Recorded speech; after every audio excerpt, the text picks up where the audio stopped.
Hello મિત્રો, જય શ્રી કૃષ્ણ. સૌથી ઇમ્પોર્ટન્ટ ટોપિક, સૌથી કન્ફ્યુઝિંગ સવાલ અત્યારની અંદર મોસ્ટ ઓબલી પબ્લિક જે છે, મોસ્ટ લોકો અત્યારના સમયની અંદર સૌથી વધારે વાત મગજમાં રાખીને બેઠા છે. એક જ વસ્તુ, કેનેડા હવે જવાય કે ના જવાય. કેનેડાની અંદર આટલા બધા ચેન્જીસ આવી ગયા, આટલી બધી કોમ્પિટિશન વધી ગઈ છે. અત્યારે સ્ટુડન્ટોની સંખ્યા લિમિટ કરી દેવામાં આવી છે.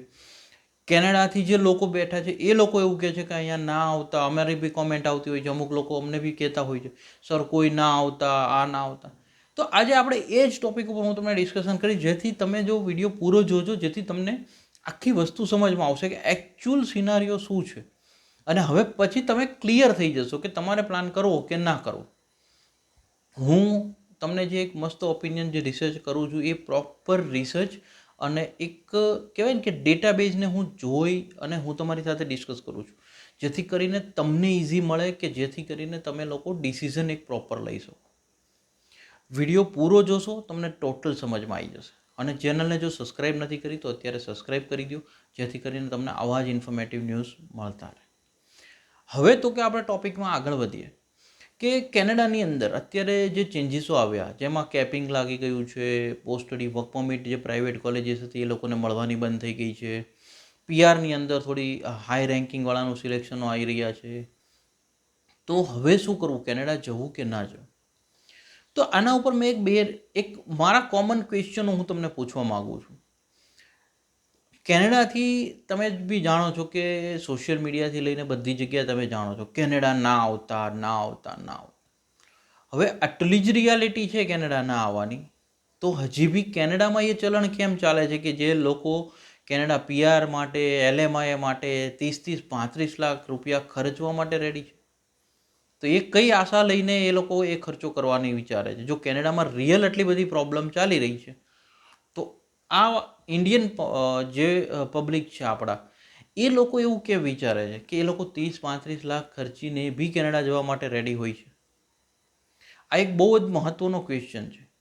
બીજી વસ્તુ, કદાચ એક તમારા સેફર સાઈડ હું તમને કહું કે મેં બી અમુક સ્ટુડન્ટો, મારા જે સ્ટુડન્ટો જે છે કેનેડાની અંદર જે વાત કરી, એમના એક રિસર્ચ રિપોર્ટ પ્રમાણે હું એવા એક કન્ક્લુઝન પર પહોંચ્યો કે એ લોકો પાસે તો જોબ બી છે, એ લોકો પ્રોપરલી અર્નિંગ કરે છે.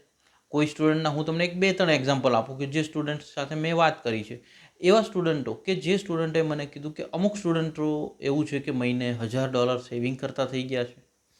અમુક સ્ટુડન્ટો પાર્ટ ટાઈમ જોબની અંદર $1600થી લઈને $2300, $2400, $2500 સુધીનું અર્નિંગ કરી રહ્યા છે. અમુક એવા સ્ટુડન્ટો બી છે કે જે લોકોએ એક પોતાનું એટલું બજેટ ઊભું કર્યું છે વર્ષની અંદર અર્નિંગ કરીને, કે જેની અંદરથી એ લોકો કદાચ યુએસ, માયામી આવી ટ્રીપો કરી રહ્યા છે.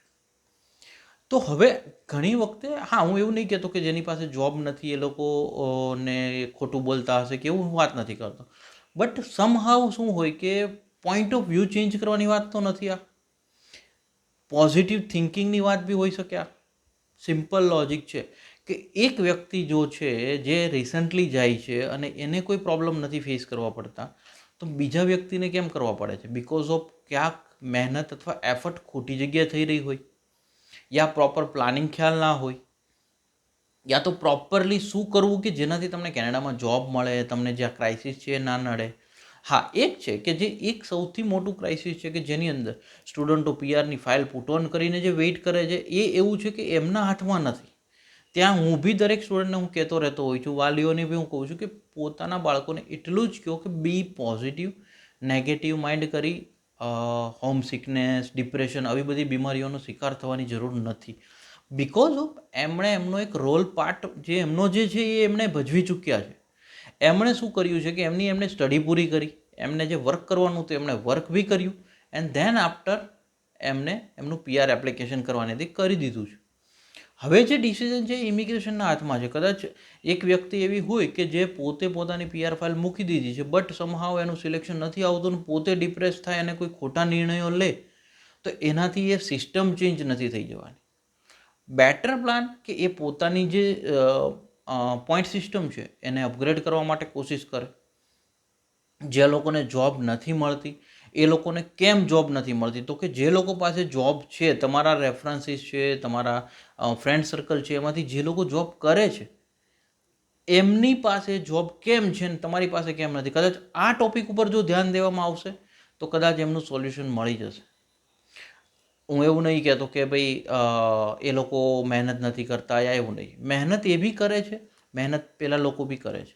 બિકોઝ ઓફ તમે ખુદ બી વિચારો, એવું તો હશે ને કેનેડામાં જેટલા સ્ટુડન્ટ હશે એ બધા પાસે જોબ નહીં હોય. છે, જોબનો પ્રોબ્લેમ હશે કદાચ, બટ જોબનો પ્રોબ્લેમ કઈ કન્ટ્રીમાં નથી. શું આપણે ઇન્ડિયાની અંદર એક ક્લાસની અંદરથી 100 લોકો MBA પૂરું કરે તો 100 જોબ કરતા હોય છે? તો એ પ્રોબ્લેમ તો દરેક કન્ટ્રીમાં છે. બટ સમહાવ જેને જોબ મળી ગઈ છે એને કયા રસ્તેથી મળી, કેવી રીતે મળી, એના ઉપર જો રિસર્ચ કરીને કામ કરવામાં આવે તો કદાચ એમનો પ્રોબ્લેમ સોલ્વ થઈ શકે.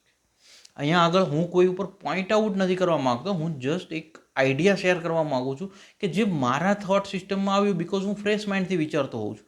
કદાચ જે સ્ટુડન્ટને જોબ નથી મળતી એ બિચારો ટેન્શનમાં હોય, ડિપ્રેશનમાં હોય, તો એ કદાચ આ પોઈન્ટ ના વિચારી શકતો હોય.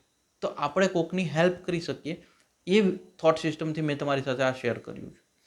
તમને જો માહિતી સારી લાગી એક લાઇક કરી દેજો, અને તમને કોઈ બી આના પ્રમાણે ઓપિનિયન હોય તો તમે પ્લીઝ કોમેન્ટ કરજો, જેથી અમને બી ખ્યાલ આવે.